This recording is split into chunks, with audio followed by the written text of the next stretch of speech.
Do you ever wish you could read people's minds and control what they thought of you without saying anything? Do you wish you could speak to people in a more memorable, confident manner? Thanks to the science of psychology, there are small things you can do to help control your relationships and even how people perceive you, and you don't need any magical powers to do it. Let's start at number 10 and work our way down. If you want to know if someone has been staring at you, try yawning. No, it's not some secret code, but if someone has been staring at you and you happen to be on, they won't be able to help but yawn. Number 9. Have you ever been angry while eating a fantastic burrito? Probably not unless you ordered a burger, but the point is that food is a terrific way to calm people down and diffuse unpleasant situations. Let's say you and your significant other have had an argument and need to talk it out.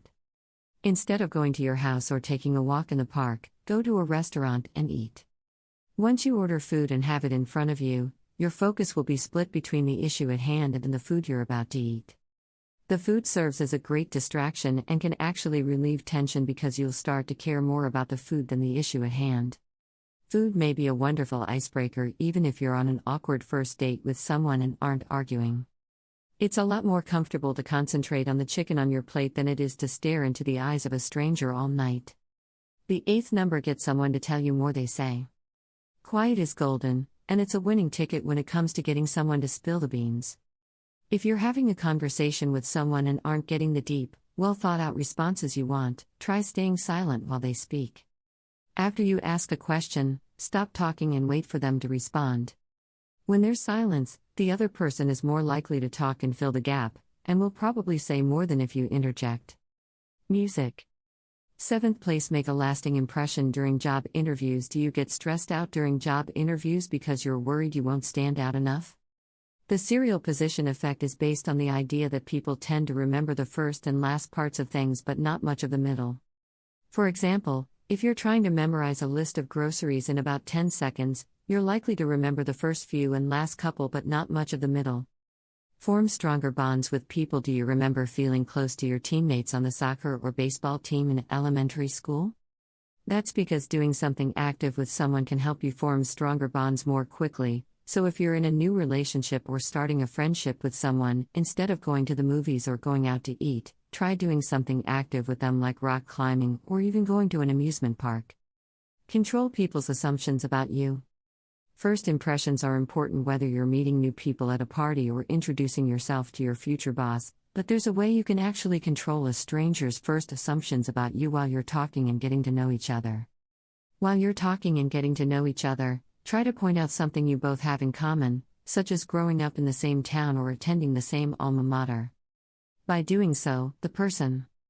Hi Jill, good to meet you. Now continue to use their name as you carry on a conversation with them. This will make them feel significant by making them feel like you're involved in a conversation with them. Another strategy to make someone feel unique is to use the paraphrasing technique when responding to them.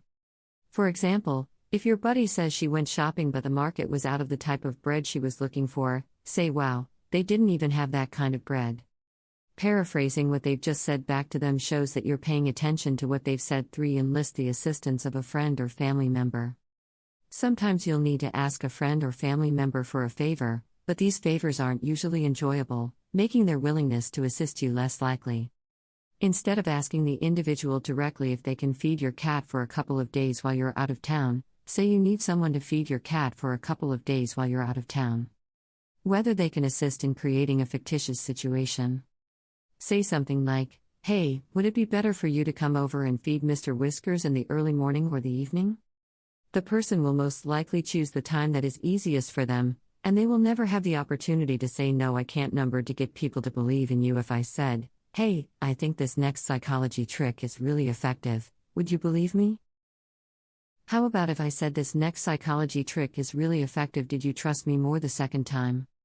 That's because putting "I think" at the beginning of a sentence can come across as hesitant or unsure. Even if you aren't sure of something, that doesn't mean you should question what you say. Be confident in yourself from now on. Try leaving out the word "I think" when you talk to your friends and family. They may take you more seriously and even make a decision based on what you say.